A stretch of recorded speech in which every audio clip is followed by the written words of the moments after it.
Vamos abrir então a palavra de Deus no primeiro livro de Samuel, capítulo 1,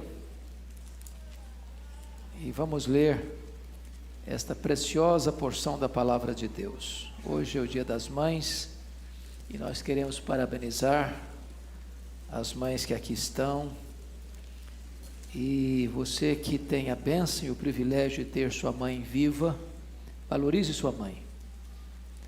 Se a sua mãe não mora aqui em São Paulo, por favor, ligue para ela, mande uma mensagem para ela.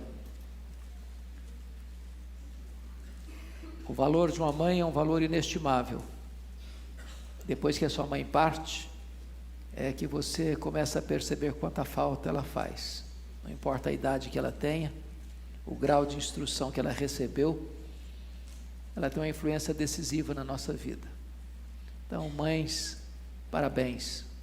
As futuras mamães, parabéns. As mães de coração, parabéns pelo seu dia. A palavra de Deus, então, nos afirma o seguinte, primeiro livro de Samuel, capítulo 1. Houve um homem de Ramataim Zofim, da região montanhosa de Efraim, cujo nome era Eucana, filho de Jeroão, filho de Eliú, filho de Tou, filho de Zuf, efraimita. Tinha ele duas mulheres, uma se chamava Ana, a outra Penina. Penina tinha filhos, Ana, porém, não os tinha. Este homem subia da sua cidade de ano em ano a adorar e a sacrificar ao Senhor dos exércitos em Siló. Estavam ali os dois filhos de Eli, Rofini e Finéias, como sacerdotes do Senhor. No dia em que Eucana oferecia o seu sacrifício, dava a ele porções deste a Penina, sua mulher, e a todos os seus filhos e filhas. Ana, porém, dava porção dupla, porque ele amava, ainda mesmo que o Senhor a houvesse deixado estéril.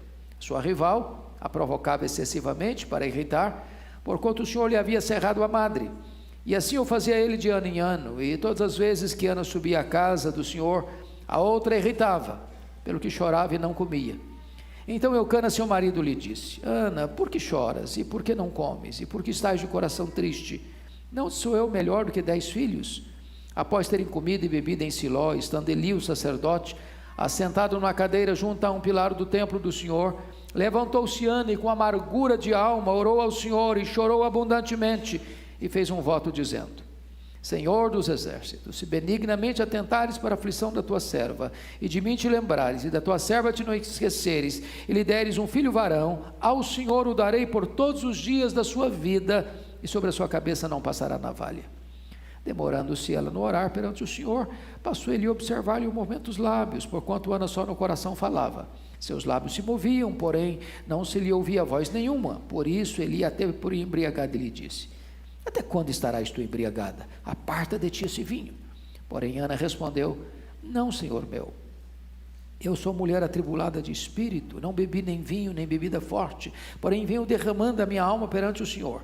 Não tenhas, pois, a tua serva por filha de Belial, porque pelo excesso da minha ansiedade e da minha aflição é que tenho falado até agora.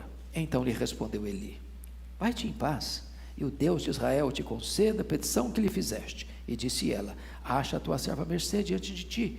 Assim a mulher se foi seu caminho e comeu, e seu semblante já não era triste. Levantaram-se de madrugada e adoraram perante o Senhor, e voltaram e chegaram à sua casa a Ramá. Eucana coabitou com Ana, sua mulher, e lembrando-se dela o Senhor, ela concebeu, e passado o devido tempo teve um filho, a que chamou Samuel, pois dizia: Do Senhor o pedi. Subiu Eucana, seu marido, com toda a sua casa, a oferecer ao Senhor o sacrifício anual e a cumprir o seu voto. Ana, porém, não subiu e disse a seu marido: Quando for o menino desmamado, leva-lo-ei para ser apresentado perante o Senhor e para lá ficar para sempre. Respondeu-lhe Eucana, seu marido: Faz o que melhor te agrade, fica até que o desmames, então somente confirma o Senhor a sua palavra. Assim ficou a mulher e criou o filho ao peito até que o desmamou. Havendo desmamado, levou-o consigo com um novilho de 3 anos, um efa de farinha, um odre de vinho, e o apresentou à casa do Senhor a Siló. Era o menino ainda muito criança. Imolaram o novilho e trouxeram o menino a Eli, e disse ela: Ah, meu Senhor, tão certo como vives, eu sou aquela mulher que aqui esteve contigo orando ao Senhor. Por este menino orava eu, e o Senhor me concedeu a petição que eu lhe fizera, pelo que também o trago como devolvida ao Senhor, por todos os dias que viver, pois do Senhor o pedi. E eles adoraram ali o Senhor. Amém. Eu quero pensar com vocês hoje sobre uma mãe que prevalece com Deus através da oração. A história nos revela isso. Grandes homens de Deus admitiram que foram resultado da oração e do investimento de sua mãe. Fico olhando a história de Abraham Lincoln, que foi o maior estadista da América, 16º presidente dos Estados Unidos. Ele diz: tudo que eu sou, eu devo à minha mãe. Ele disse: um filho que tem uma mãe que ora por ele, nunca é um filho pobre. Afirmou que as mãos que embalam o berço governam o mundo. Fico olhando a história de um homem como Thomas Alva Edison, o maior cientista de todos os tempos. Quando a escola o rejeitou porque não tinha capacidade de lidar com ele, por pensar que ele era uma criança especial, a sua mãe o acolhe e disse: filho, eu vou investir em você. A escola só não ficou com você porque você é inteligente demais, eles não sabem lidar com a sua inteligência. E ela investiu nele e ele foi o maior cientista de todos os tempos. Eu fico olhando a história de tantos missionários, pastores, obreiros, levantados por Deus como resposta à intercessão e à oração de suas mães respectivas. Agostinho de Hipona, cuja mãe orou por ele 30 anos. João Wesley, cuja mãe orava incessantemente pelos seus 19 filhos. E então Wesley foi o maior avivalista de todos os tempos, do século XVIII. Pense comigo na história de Ronaldo Almeida Lidório, tão conhecido e vai estar conosco em breve, fruto da consagração e da intercessão da sua mãe. Hoje eu queria, de maneira objetiva, olhar para esse texto e ver aqui 10 marcas de uma mãe que prevaleceu pela oração. Primeira marca: Ana orou a Deus numa época espiritualmente hostil. Era o período dos juízes. A Bíblia diz lá em Josué 2, 10 e 11, que a geração que nasceu na terra da promessa não conhecia Deus mais. Diz a Bíblia ainda em Juízes 21, 25, que cada um fazia o que achava mais certo. A Bíblia diz que em 1 Samuel 2,12, que na época que Ana vivia, o sacerdote já estava velho demais e era um homem bonachão, que já havia se rendido aos pecados de seus filhos, o Hofni e Finéia, que também eram sacerdotes, filhos de Belial. Em uma época de apostasia, em uma época em que a religiosidade estava em decadência, em uma época em que a nação inteira se rendia ao pecado, essa mulher prevaleceu em oração, na presença de Deus. Segundo lugar, Ana orou a Deus numa época culturalmente hostil. Veja você, versículos 1 e 2 comigo, que era uma época de poligamia.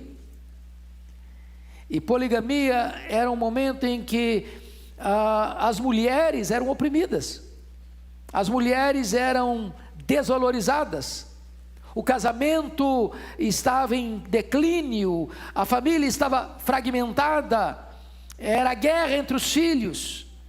E é nesse tempo em que Ana é apenas uma das mulheres de seu marido, embora a mais amada ou a amada, ela vive esse contexto culturalmente de opressão. Ela podia ter seus motivos: não, eu não vou orar, eu estou oprimida, eu tenho concorrente, meu marido tem outra mulher, e essa outra mulher tem filhos, eu não tenho, essa outra mulher é saudável, eu sou doente, essa outra mulher tem mais privilégios do ponto de vista de descendência que eu, e ela podia estar amargurada com Deus, ressentida com Deus. Essa mulher, a despeito dessa cultura opressiva e opressora, ela se dedica à oração. Terceiro lugar, Ana orou a Deus, mesmo sofrendo humilhações da sua rival. Olha comigo os versículos 6 e 7. A sua rival a provocava excessivamente para irritar, porquanto o Senhor lhe havia cerrado a madre, e assim o fazia ela de ano em ano, e todas as vezes que Ana subia à casa do Senhor, a outra irritava, pelo que chorava e não comia. Você já pensou o que é uma mulher morar debaixo do mesmo teto com outra mulher, que também é mulher do seu marido? Você já pensou que essa segunda mulher faz de tudo para provocá-la, para irritá-la, para provocar nela desespero, angústia? Eu não sei de fato o que é que Penina dizia para Ana, mas que Penina não era uma mulher de Deus, eu não tenho dúvidas. Gente de Deus não vive para infernizar a vida dos outros. Gente de Deus é bálsamo.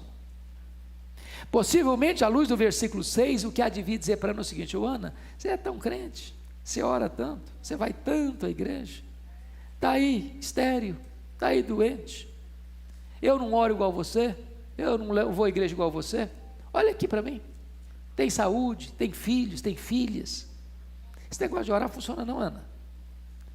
Talvez essa mulher sofresse opressão não apenas no que tange ao seu casamento, mas opressão no que tange à sua fé.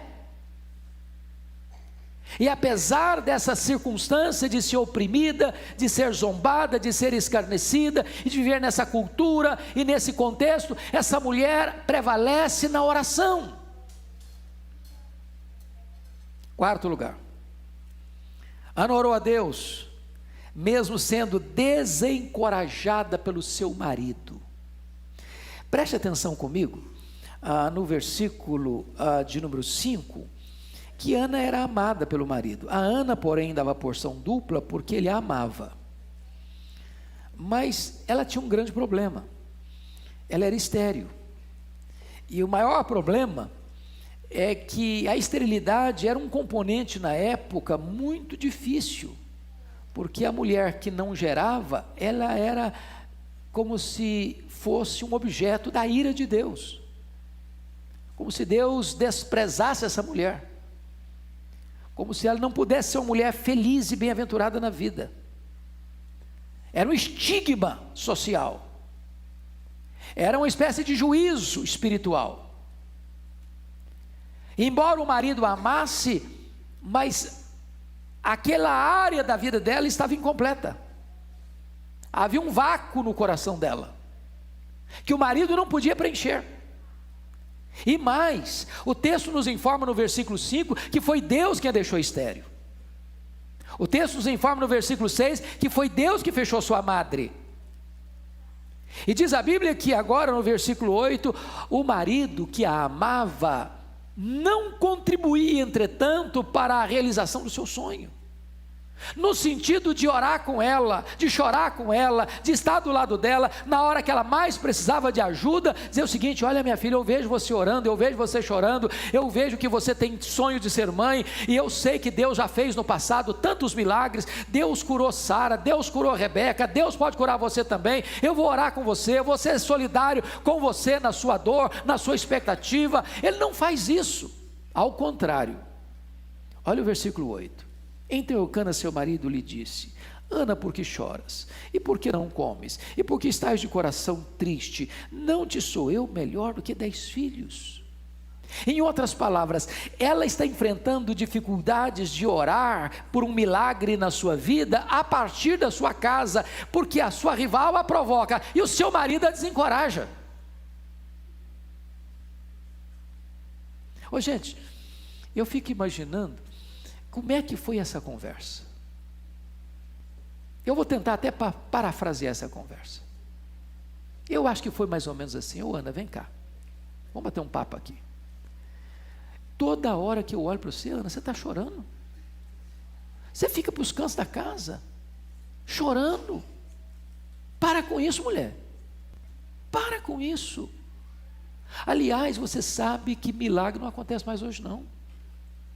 O que Deus fez no passado não faz mais hoje não. Então, se você é estéril, se conforme com isso. Para de pedir para Deus alguma coisa que não vai acontecer. Para de esperar de Deus o que não pode acontecer.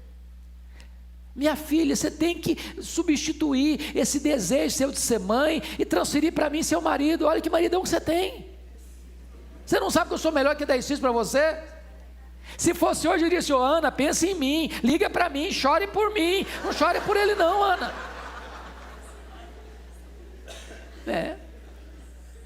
ela não tem ninguém ao redor dela que a encoraje a orar, mas ela continua orando. Veja mais, quinto lugar, Ana orou ao Senhor, mesmo sendo acusada injustamente dentro da casa de Deus, dentro do templo. Olha os versículos 13 e 14 comigo. Versículo 12 a 14, vamos lá. Demorando-se ela, Ana, no orar perante o Senhor, passou Eli a observar-lhe o movimento dos lábios. Porquanto Ana só no coração falava, seus lábios se moviam, porém não se lhe ouvia voz alguma, por isso Eli, até por embriagada, ele disse: até quando estarás tu embriagada? Aparta de ti esse vinho. Notem vocês que se ela fica em casa, a rival a provoca. Se ela vai para o quarto chorar, o marido a confronta. Se ela vai para a igreja, o pastorzão da igreja, o sacerdote, está lá só de olho nela. Só de olho, de butuca nela. Ah, essa mulher aí deve estar bêbada, só pode. Só balbucia, fala nada. E ele não só se conteve em julgá-la no coração, ele disse para ela: aparta de ti esse vinho, até quando estarás embriagada? Eu fico imaginando que se Ana fosse presbiteriana, eu acho que ela ia sair da igreja. Ia. Eu acho que ela ia até fazer um pouco mais, em desacordo com o pastor Ival, diz que as mulheres nunca estão contra o pastor. Eu acho que essa aí ia fazer uma campanha para tirar o pastor da igreja. Você já pensou o que é uma mulher de Deus ser chamada de bêbada dentro da igreja? Enquanto ela está orando? Mas como é que ela estava orando? Olha aí comigo, versículo 10, está escrito o seguinte, que ela com amargura de alma orou ao Senhor, e chorou abundantemente. Essas mulheres estão aqui hoje, não estão não? Quantas mulheres que oram também com amargura de alma?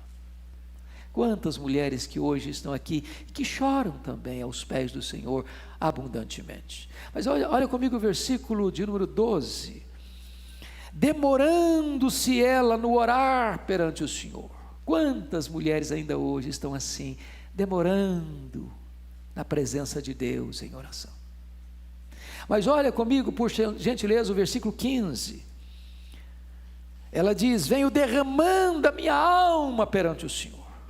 Quantas mulheres que ainda hoje estão derramando a sua alma perante o Senhor. Mas olha o versículo 16, ela diz: porque pelo excesso da minha ansiedade, da minha aflição, é que tenho falado até agora. Tem alguma mulher assim hoje? Excesso de ansiedade, excesso de aflição, colocando a sua causa diante de Deus.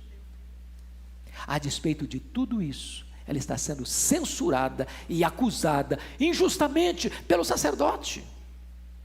Sexto lugar, Ana orou, ou melhor, Ana creu na palavra do Senhor mesmo antes de ver a mudança das circunstâncias.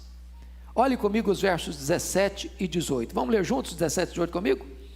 Então lhe respondeu Eli: vai-te em paz, e o Deus de Israel te conceda a petição que lhe fizeste. E disse ela: acha a tua serva à mercê diante de ti. Assim a mulher se foi seu caminho e comeu, e o seu semblante já não era mais triste. Eu acho isso aqui maravilhoso.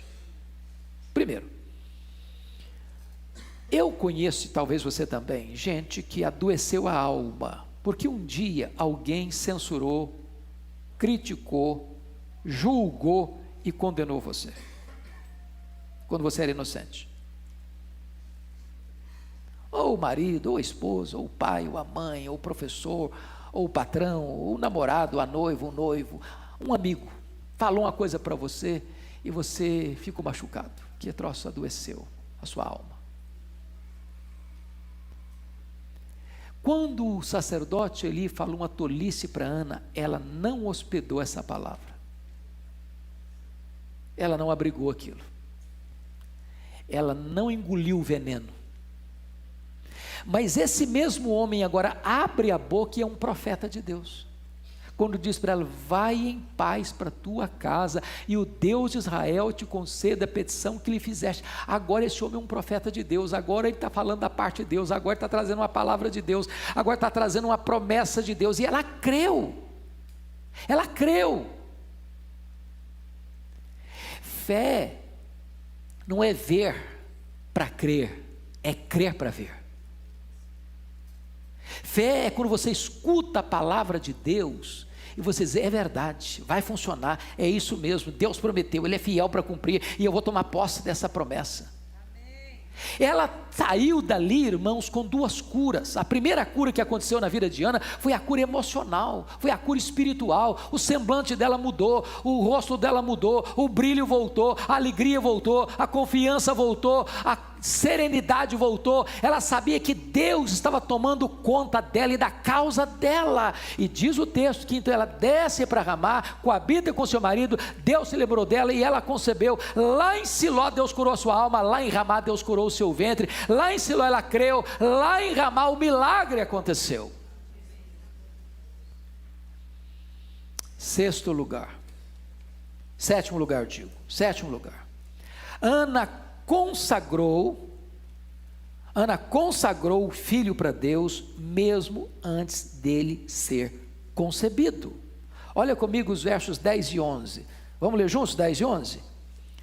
Levantou-se Ana, e com amargura orou ao Senhor, e chorou abundantemente, e fez um voto dizendo: Senhor dos exércitos, se benignamente atentares para a aflição da tua serva, e de mim te lembrares, das tuas terras não esqueceres, e lhe deres um filho varão, ao Senhor o darei por todos os dias da sua vida, e sobre a sua cabeça não passará navalha. Então preste atenção nisso. Ana entende, antes mesmo de ser curada, antes mesmo de conceber, que os filhos vêm de Deus, que os filhos pertencem a Deus, que os filhos devem ser consagrados de volta para Deus. Notem mais. Ana, ao pedir para Deus um filho, não pede para Deus um filho para fazer desse filho um ídolo, a razão da sua vida. Terceiro, Ana, ao consagrar seu filho para Deus, ela o consagra como um nazireu, dedicado exclusivamente a Deus, não por algum tempo da vida, mas por todos os dias da sua vida. Ana não dá para Deus e toma de volta. Irmãos amados, que princípio magnífico este, o princípio das mães entenderem que os filhos que são gerados são de Deus, vêm de Deus, são herança de Deus, são propriedade de Deus, e devam ser consagrados para Deus. Oitavo princípio, Ana entregou seu filho para Deus, mesmo diante de problemas humanamente insuperáveis. Olha comigo o versículo 26 a 28, vamos ler juntos, toda a igreja, mas lê bem bonito, bem com voz bem eloquente, vamos lá, 26 a 28, e disse ela: meu Senhor, tão certo como vives, eu sou aquela mulher que aqui esteve contigo orando ao Senhor, por este menino orava eu, e o Senhor me concedeu a petição que eu lhe fizera, pelo que também o trago como devolvido ao Senhor, por todos os dias que viver, pois do Senhor o pedi, e eles adoraram ali o Senhor. Vamos entender isso aqui, irmãos. Ana pede para Deus um filho e diz: Deus, se tu me deres esse filho, eu o consagrarei, durante toda a vida dele, como um nazireu. E aí, vejam vocês, que diante desse pedido, ela concebe, ela dá luz a Samuel. E aí você nota o que ela disse para o marido dela, quando o marido dela subiu à casa de Deus. Olha o versículo 21, subiu Eucana seu marido com toda a sua casa, a oferecer ao Senhor o sacrifício anual e a cumprir o seu voto. Ana porém não subiu e disse a seu marido: quando for o menino desmamado, levá-lo-ei para ser apresentado perante o Senhor, e para lá ficar Até quando? Para sempre. A partir de quando? Depois que for desmamado. Agora, pense comigo essa realidade. O Eli já estava muito velho, pesadão, coitado. Até porque comia das gorduras do sacrifício que não podia comer, que os filhos dele pegavam à força lá. E ele não conseguiu disciplinar os filhos direito, e ele começou a fazer parte dos pecados dos filhos. Ana podia pensar, mas eu vou entregar meu filho na mão desse sacerdote, desse velhote aí. Não, eu sei cuidar do meu filho, aquele velho. Mas e os filhos desse velho? O Rofini e Finés, como é que eles são? Olha aí comigo, capítulo 2, versículo 12. Eram, porém, os filhos de Eli, filhos de Belial, e não se importavam com o Senhor. Eu vou entregar o meu filho, que eu consagrei para Deus, para viver naquela casa. Não, eu fiz uma promessa para Deus, mas Senhor, o Senhor está vendo, né? Deus não dá, né? Não, Senhor, eu vou quebrar meu voto. Vou não, entregar não.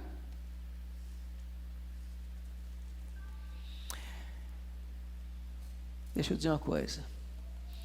Deus leva a sério esse gesto das mães de consagrarem os seus filhos para Deus.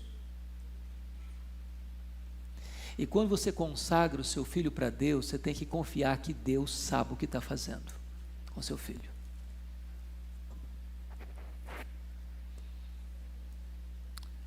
Diz a Bíblia que o Samuel passou a servir a Deus desde a sua infância. A servir a Deus. Eu acho isso magnífico, maravilhoso, porque essa mãe teve coragem de consagrar seu filho para Deus e entregá-lo como prometera, mesmo que as circunstâncias humanamente fossem totalmente desfavoráveis. Quantos estão aqui hoje que servem a Deus porque um dia a mãe consagrou para Deus? Eu sou um exemplo disso. Minha mãe foi recomendada a me abortar para sobreviver, ou ela ou a minha vida, disse o médico.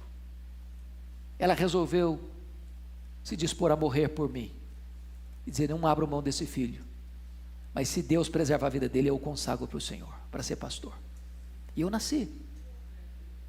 Quantos filhos estão servindo a Deus hoje, porque um dia sua mãe teve coragem de dizer: filho, esse filho é para o Senhor, vai te servir, vai te honrar, vai andar na tua presença.